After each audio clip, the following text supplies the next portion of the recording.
Hello, wherever you are. Welcome back. So today's all about worrying.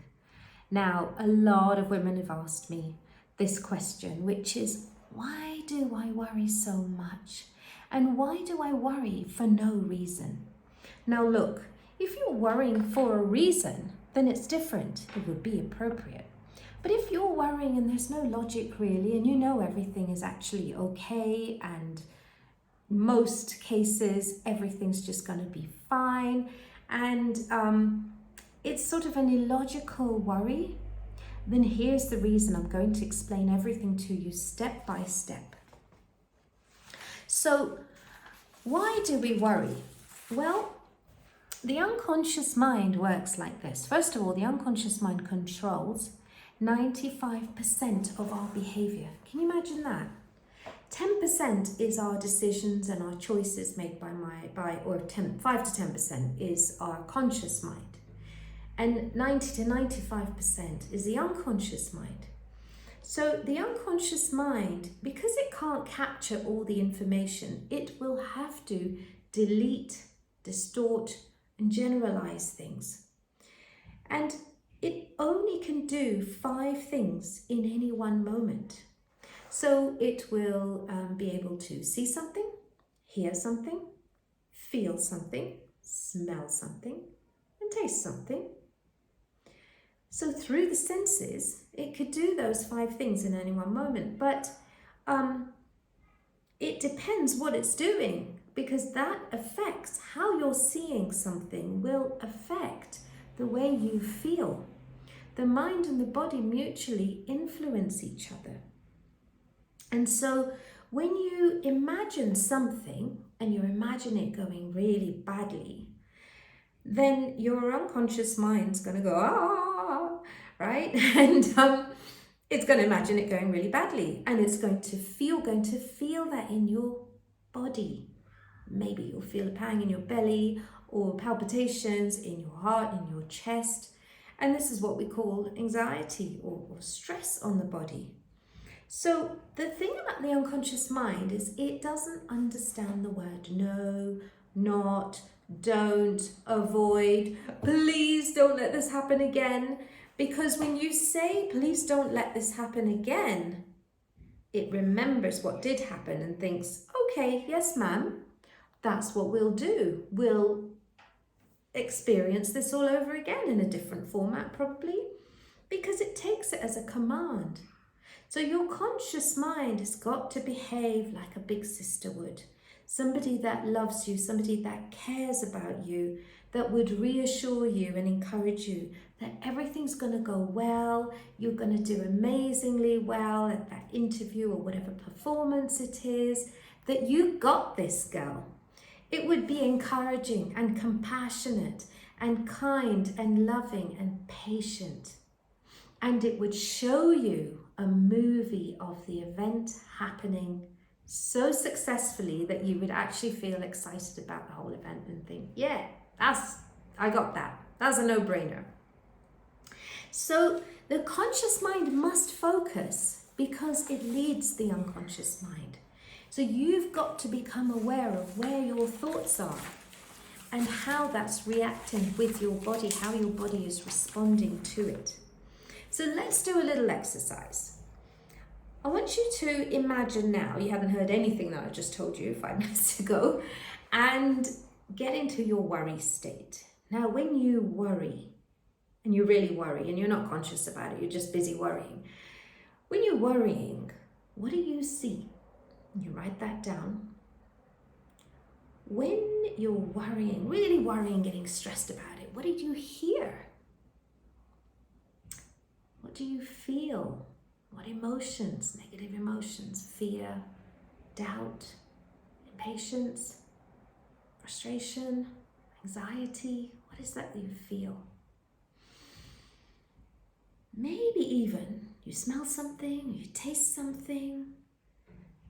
And what do you tell yourself? What does that inner voice tell you? Does it go, oh my God? Or oh, please don't let this happen to me? Or why me? Or yikes? just write all of these things down. Let's become aware of them. Now, what if we were to flip that? If you look at each thing that you wrote down and you said, okay, let's take what I see normally and what I visualize and how this movie plays out in my head. Imagine if I could edit it all and visualize it going so amazingly well that it would just delight me. It would be just miraculous. It would be wonderful, powerful, nailing it. You got this, girl. What would I see? If it were to go super successfully, what would I hear? And how would it feel inside my body?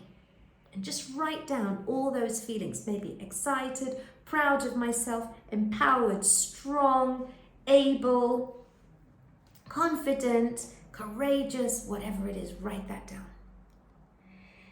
Maybe you smell something, maybe you taste something, taste of success, they call it. And what would you tell yourself? Would you pat yourself on the back and say, yes, you got this, girl. Well done. I'm so proud of you. Look at you. You rock. Yeah? Write that down and exaggerate all the success. And now, feel in your body how that feels. What does it do to your physiology? What does it do to your thinking? Now, this little exercise is a tiny exercise. And if you were to work with me one-to-one on the Personal Evolution Program, we would discover more deeply, we would go more deeply to find out what are these things that have made you anxious or worried, or whatever the blocks are in your career or relationship. We would find out those emotional roots and possibly some past events that didn't go well that made you think, oh, well, that's just how life is, or that's how relationships are, or that's how work is. But it's not necessarily the case. It's just that we've generalized based on 2 or 3 bad events and decided unconsciously that this is how things are, you know? So we would discover your blocks. We would resolve your past. We would declutter your mindset.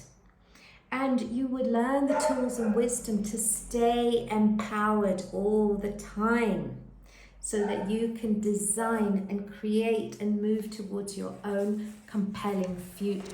So I'm going to leave you with 5 tips for handling worry that happens for no reason. Number 1, what you focus on will grow. Remember that. So what are you going to plant? What are you going to water? What are you going to add sunshine and all your love towards? Remembering number 2, your mind and your body are going to mutually influence each other, which means you are in charge of your health and you can get in charge of your emotions that would affect your health and your well-being. Number 3, when you imagine a situation going really well, really successfully, really delighting you, use all your senses. Visual, auditory, kinaesthetic, olfactory, gustatory, taste, and what you say to yourself. We call that in NLP auditory digital, the inner voice. And pay attention now. This is number 4. Pay attention to how your body is responding. Trust that. For women, this is so crucial, because our bodies are so connected with our unconscious mind. So don't ignore body sensations or symptoms. Take care of them and know, is this fear-based or is this really my intuition saying, get the hell out of here, or whatever it's telling us. And finally, always tell yourself things that are wise, that are compassionate, that are encouraging to yourself. Act as if you are a loving, warm, wise parental figure to yourself, and speak to yourself with that lovely tone of voice. Your voice is the most powerful voice you are ever going to hear. So use it for yourself. It's not mad. It's actually very clever indeed. And then I remember something that I always used to hear when I lived in England. People say, don't worry, love, it might never happen. So don't focus on things that you don't want to happen or that you fear that'll happen. Clean up your stuff. There are ways to clear out our inner blocks. There are ways to resolve our past memories. So thank you so much for listening. Follow me on Instagram at NLP with Shilpa. And you're here on my YouTube channel, which is coachmeshilpa.com, www.coachmeshilpa.com. And if you're interested in finding out more about my personal evolution program for women leaders, then please get in touch. All right. Bye-bye for now.